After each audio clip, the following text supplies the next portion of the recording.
चलिए आप सबका स्वागत हमारे यूट्यूब चैनल पर। और जैसा सबको जानता है कि आज रविवार है यानी कि 14 मई।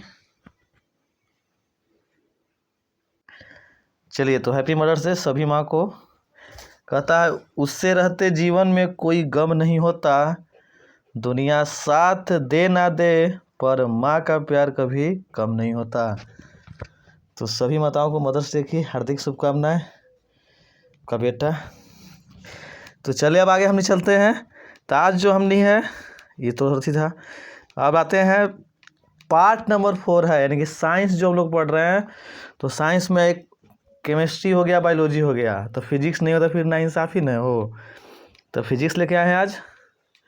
और अब चलते हैं हम आगे की ओर बढ़ते। चलिए सबसे पहला क्वेश्चन कहता है कि फेदोमीटर का उपयोग किसके नापने के लिए किया जाता है। Question repeat. कहता है फेदोमीटर का उपयोग किसे नापने के लिए किया जाता है। ऑप्शन ए भूकंप, ऑप्शन बी ध्वनि तीव्रता, ऑप्शन नंबर सी समुद्र की गहराई या वायुमंडलीय दाब। जल्दी कीजिए कमेंट्स, इसका आंसर क्या होगा। बहुत तेजी से कमेंट्स कीजिए। भूकंप होगा कि ध्वनि तीव्रता होगा कि समुद्र की गहराई होगा या वायुमंडलीय दाब होगा। तो फेदोमीटर का उपयोग जो हम लोग करते हैं वह समुद्र की गहराई मापने के लिए, यानी कि ऑप्शन नंबर सी। चलिए आगे चलते हैं। बी में कहता है मैनोमीटर के द्वारा किसकी माप की जाती है।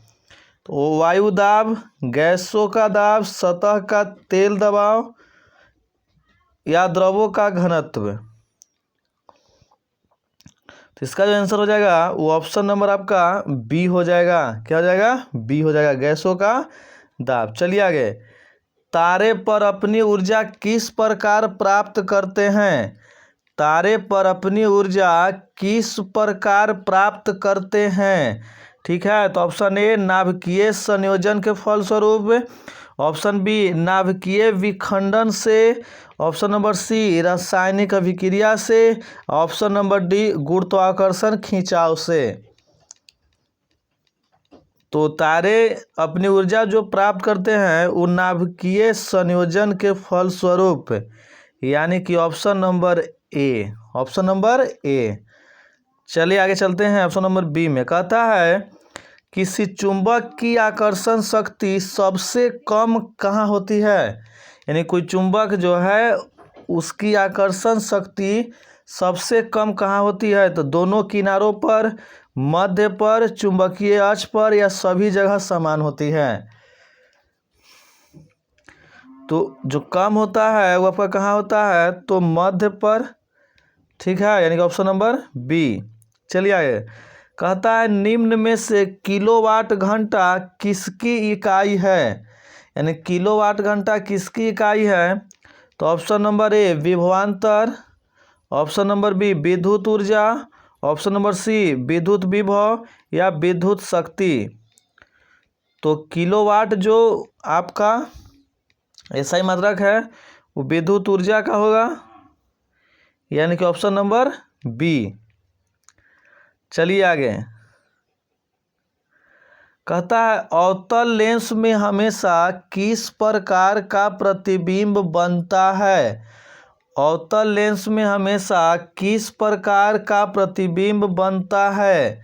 ठीक है, तो ऑप्शन नंबर ए है वास्तविक प्रतिबिंब, ऑप्शन नंबर बी वस्तु की विशेषता के अनुरूप, ऑप्शन नंबर सी आभासी, ऑप्शन नंबर डी लेंस की वक्रता के अनुसार। तो अवतल लेंस में जो प्रतिबिंब बनता है वो आपको आभासी होता है, यानी कि ऑप्शन नंबर सी। चलिए आगे चलते हैं।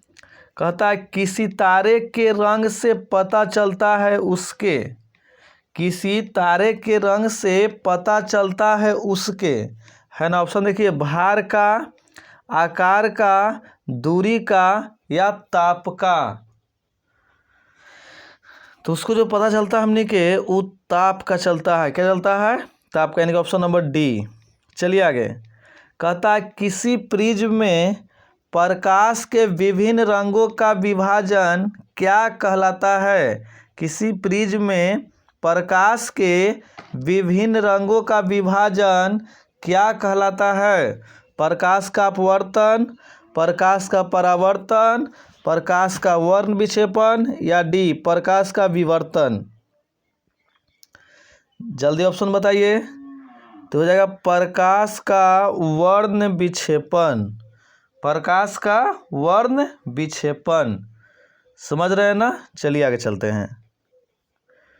कहता है पूर्ण सूर्य ग्रहण का अधिकतम समय होता है, यानी पूर्ण रूप से जब सूर्य ग्रहण होगा तो अधिकतम समय होता है, यानी कितना होना चाहिए? 500 second. Option number B 460 second. Option number C 250 second. Option number D 540 second. यानी कि पूर्ण सूर्य ग्रहण का अधिकतम समय कितना होता है? ठीक है, तो आपका हो जाएगा 460 सेकेंड। 460 सेकेंड। चलिए आगे चलते हैं।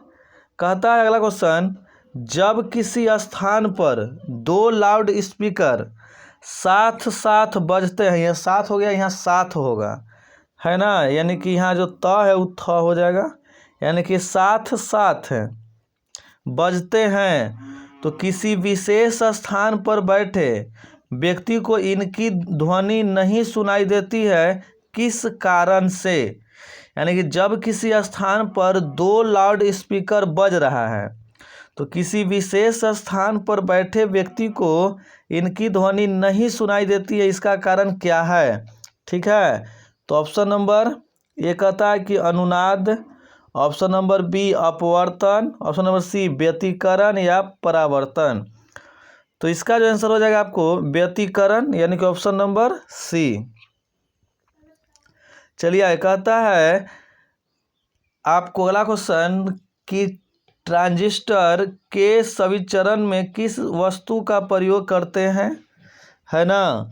तो सबको जानता है, आपको याद होगा, बताएंगे हम जीजा साली वाला, यानी कि सिलिकॉन का प्रयोग करते हैं। किसका प्रयोग करते हैं? सिलिकॉन का।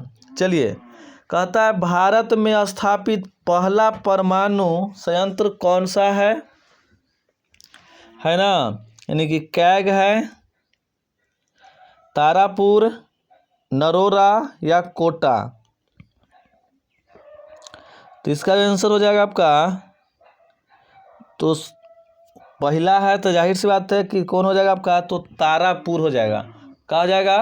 तारापुर होगा। चलिए आगे कहता है निम्नलिखित में से कौन सी किरणें आवेशित रहित होती है, यानी कि जिस पर आवेश नहीं होता है? तो कहता है बीटा किरण, अल्फा किरण आवेश रहित, एक्स किरण या कैथोड किरण। चलिए जल्दी कमेंट्स कीजिए। तो आपका आंसर हो जाएगा अल्फा किरण, अल्फा किरण। चलिए कहता है सुपर कंडक्टर ऐसे पदार्थ होते हैं जो, सुपर कंडक्टर ऐसे पदार्थ होते हैं जो विद्युत करेंट के प्रवाह को न्यूनतम रोधिता करते हैं, यानी कि प्रवाहित होने तन में रोक देगा। बी कहता है कि विद्युत करेंट के प्रवाह को उच्च रोधित देते हैं। सी कहता है कि निम्न तापमान पर विद्युत का चालन करते हैं। तो इसका जो आपका आंसर हो जाएगा वो ऑप्शन नंबर ए है। क्या? ऑप्शन नंबर ए। चलिए आगे कहता है क्रायोजेनिक इंजन कहाँ उपयोग होता है? क्रायोजेनिक इंजन कहाँ उपयोग होता है? तो सबमरीन में, डिफ्यूजर्स में, रॉकेट टेक्नोलॉजी में या सुपर कंडक्टर में? तो ये हो जाएगा आपका रॉकेट टेक्नोलॉजी में, यानी कि ऑप्शन नंबर सी हो गया। चलिए आगे कहता है क्वेश्चन नंबर 16, निम्नलिखित में से किन कणों में कणीय तरंग द्विप्रकृति पाई जाती है? इलेक्ट्रॉन, प्रोटॉन, न्यूट्रॉन या मेसॉन? जल्दी इसका कमेंट्स कीजिए। तो इसका जो आपका आंसर हो जाएगा वो होगा इलेक्ट्रॉन। क्या हो जाएगा? इलेक्ट्रॉन, यानी कि ऑप्शन नंबर ए। चलिए आगे, कहता है रडार सिस्टम उपयोग किए जाने वाली तरंगे होती है। रडार सिस्टम उपयोग किए जाने वाली तरंग होती है। ठीक है, तो आते हैं ऑप्शन से। ऑप्शन एक आता है सूक्ष्म तरंग, रेडियो तरंग, इंफ्रारेड तरंग या परावैंगनिक तरंग। तो क्या हो जाएगा आपका? इंफ्रारेड तरंग हो जाएगा, यानी कि ऑप्शन नंबर सी। चलिए, रेडियो एक्टिविटी का एसआई मात्रक क्या होता है? तो ऑप्शन नंबर ए एम्पियर, बेक्वेरेले या डेसिबल या कोबाल्ट। तो ऑप्शन नंबर क्या हो जाएगा? बी हो जाएगा, बेक्वेरेले।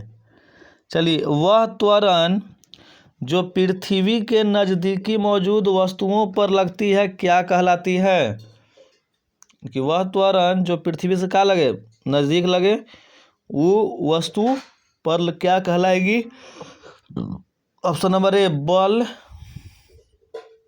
बी भार, तो सी गुरुत्व, ऑप्शन नंबर डी द्रव्यमान। जाहिर सी बात है कि पृथ्वी पर जो बल लगता हमने के है वो कौन आपका है? तो गुरुत्व बल है, यानी कि ऑप्शन नंबर सी। चलिए आगे, कहता है वाष्पीकरण और द्रवण की संयुक्त प्रक्रिया को क्या कहा जाता है? फिर से, वाष्पीकरण और द्रवण की संयुक्त प्रक्रिया को क्या कहा जाता है? ऑप्शन नंबर ए उत्सादन, ऑप्शन नंबर बी वर्ण लेखन, ऑप्शन नंबर सी आसवनीकरण या क्रिस्टलीकरण। चलिए, तो इसका जो आंसर हो जाएगा आपको ऑप्शन नंबर सी आसवनीकरण। ठीक है, चलिए आगे, कहता है 21 बर्फ को स्केटिंग करना प्रदर्शित करता है कि दाब बढ़ने पर बर्फ का गलनांक घट जाता है, बढ़ जाता है, पहले घटता है फिर बढ़ता है या अपरिवर्तित रहता है। तो यहाँ जो इसका आंसर हो जाएगा वो ऑप्शन नंबर ए हो जाएगा, घट जाता है। चलिए आगे, कहता है निम्नलिखित में से वाष्पीकरण की दर किस प्रकार निर्भर करती है? द्रव के पृष्ठ क्षेत्रफल पर, वायुदाब पर, द्रव के ताप पर, द्रव की संपूर्ण। क्वेश्चन फिर से, निम्नलिखित में से वाष्पीकरण की दर किस पर निर्भर करती है? तो द्रव के पृष्ठ क्षेत्रफल पर, वायुदाब पर, द्रव के ताप पर या द्रव के संपूर्ण पर। चलिए बताइए आंसर क्या होगा? तो द्रव के संपूर्ण यात्रा पर, यानी कि ऑप्शन नंबर क्या हो जाएगा आपका? डी हो जाएगा। समझ रहे हैं? मज़ा आ रहा है ना? धीरे धीरे करते चलेंगे, समझ। अभी से हम लोग लगे हुए हैं तो कवर करना तो आम बात है, बहुत सारे ऑब्जेक्टिव कवर कर देंगे हम लोग। ठीक है, उसके बाद सॉल्यूशन लाया जाएगा हर एक वाइज, यानी कि जिस साल आपका जब बिहार पुलिस का एग्जाम हुआ है सबका पेपर सोल्व कराया जाएगा। ठीक है, साबुन कपड़ों की बेहतर सफाई में क्यों सहायक होता है? साबुन कपड़ों की बेहतर सफाई में क्यों सहायक होता है? कहता है कि यह गंदगी को अवशोषित कर लेता है, यह घोल को शक्ति देता है, यह घोल के पृष्ठ तनाव को कम कर देता है, या डी साबुन के उत्प्रेरण की तरह काम करता है। तो इसका आंसर क्या हो जाएगा? तो यह पृष्ठ जो होता है, घोल होता है, वो कर तनाव की क्या कर देता है? आपको कम कर देता है। ठीक है, यानी कि ऑप्शन नंबर आपका क्या सही हो जाएगा? सी हो जाएगा। चलिए आगे चलते हैं। कहता उड़ान से पहले हवाई जहाज रोड मार्ग पर दौड़ाया जाता है किस लिए? यानी कि उड़ान, यानी कि उड़े से पहले हवाई जहाज को दौड़ मार्ग, यानी कि जो उस पर चलता है पहले तब ना उड़ता आसमान में, तो उस पर दौड़ाया जाता है किस लिए? ठीक है, कहता है कार्यकारी वायुदाब घटाने के लिए, कार्यकारी वायुदाब बढ़ाने के लिए, वायुदाब भूमि के मध्य घर्षण बल को अधिक करने के लिए, या हवाई वाहन द्वारा भूमि के मध्य घर्षण को बल को कम करने के लिए। तो यहाँ जो होगा वो कार्यकारी जो आपका वायु दाब है उसको क्या करने के लिए, तो बढ़ाने के लिए, यानी कि ऑप्शन नंबर बी। चलिए, यदि पृथ्वी का द्रव्यमान वहीं रहे जो जो त्रिज्या के 1% कम हो जाए तब पृथ्वी के तल जी का मान क्या होगा।